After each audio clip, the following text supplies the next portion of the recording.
Bas relief refers to a kind of low-level relief sculpture, where the objects seem to project from the background. The name comes from the French word bas, meaning low, and relief, meaning raised work. This kind of sculpture is generally created by carving out the negative space of a material, such as stone or wood. The final result looks like something between a painting and a sculpture, as they are often not too thick and follow the same visual and pictorial rules used in painting and drawing. This project aims to put a modern twist on an ancient form of art using a non-drying clay, specifically Van Eycken Plastilina modeling clay. Because the clay doesn't dry out, artists can take their time working with it over multiple sessions. When not working with the clay, cover it in plastic wrap to keep it clean and free of dirt and debris. This way, the same clay can be used over and over again. When used as a mold for plaster tiles, multiple identical pieces can be cast. Begin by using a clay cutting wire to take approximately 1 pound or a fourth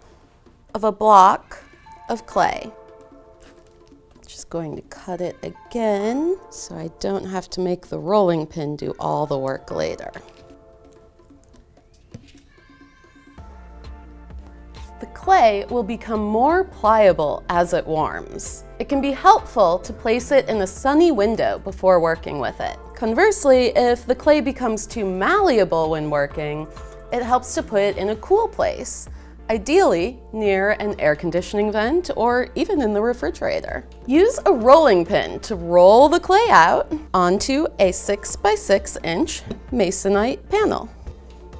The edges can be cleaned up with a clay cutter or a fettling knife. I'm gonna save these scraps to maybe use later. Use the same fettling knife, ribbon tools, clay modeling tools, and wipeout tools to make a design. The clay will be used to cast a plaster tile, so everything will be in reverse. This means that an area that is incised will actually protrude out when cast. In other words, to make a raised line in the plaster, a line needs to be cut into the clay. The knife is good for taking large pieces of clay away. Ribbon tools are better for carving away smaller, more precise pieces. You can vary the amount of pressure you use when cutting into the clay to create deeper or more shallow lines.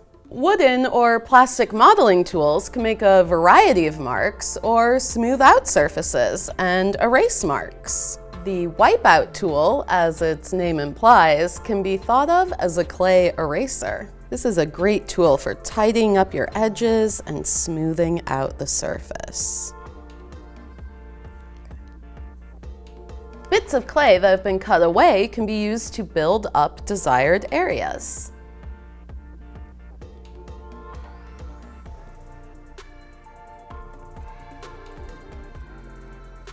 These raised areas will later become divots in the plaster piece. While possible designs are nearly endless, the artist does need to consider the final act of releasing the plaster from the mold. Cuts cannot be more narrow at the top than they are at the bottom, or there will be material in the way and it will not release. Notice this gouge here is at an angle coming to a point on the inside. So it is wider at the top than it is at the bottom.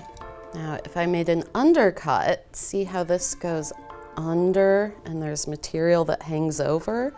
Sort of like the hangover of a cliff face or a cave. When pouring the plaster, the material caught under that piece of clay will not be able to release. So let's open that up.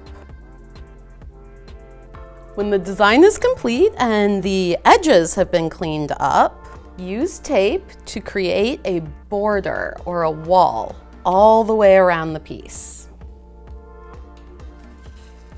The tape may want to release because of the oils in the clay. Just be persistent and really press it in to the clay.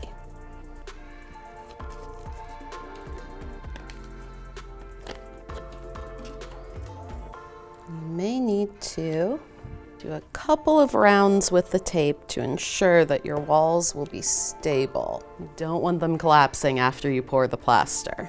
So now I have the tape all the way around the piece, and it's high enough that when the plaster is poured, there's enough height to cover the highest point of my mold, which is this little triangle here. And I've added about a quarter of an inch. And now it's time to mix the plaster. We're going to start in small batches with 1 cup of plaster per student. I'm using Blick pottery plaster number 1. It's harder than plaster of Paris, but not as hard as Densite, making it perfect for use in molds.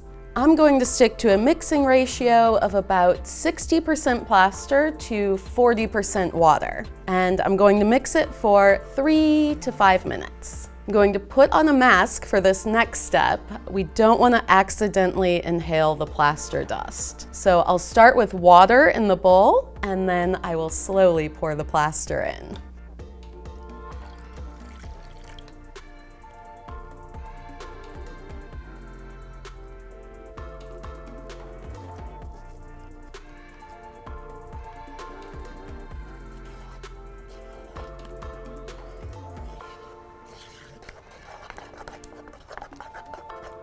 Once all of the powder is absorbed by the water, it's okay to take your mask off. Be sure to get out all the lumps and bumps. Now I've put my mold onto a tray just in case there is a leak in my walls. And we'll pour.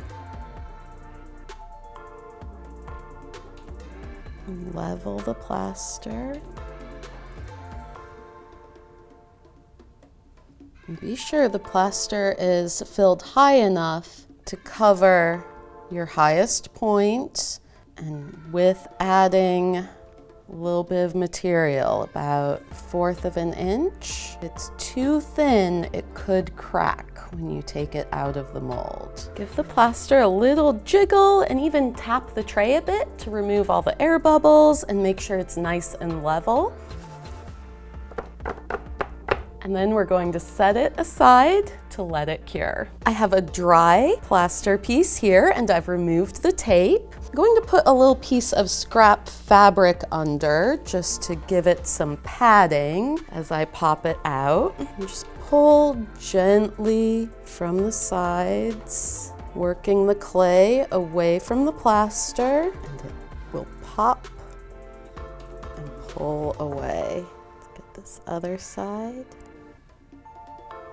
And we have our plaster tile and the mold. Now to reuse this mold, you will need to clean it up some, dust the plaster away from the edges, and take care of any marks you might have made while pulling it away from the plaster. You can use scissors to trim your edges. At this stage, the plaster will cut fairly easily. And you can use sandpaper to sand the edges smooth. Now you're ready to paint your piece. You can use watercolor, either liquid watercolor or pan, but it's important to know you can only mix colors on your palette. They will not mix on the plaster piece itself.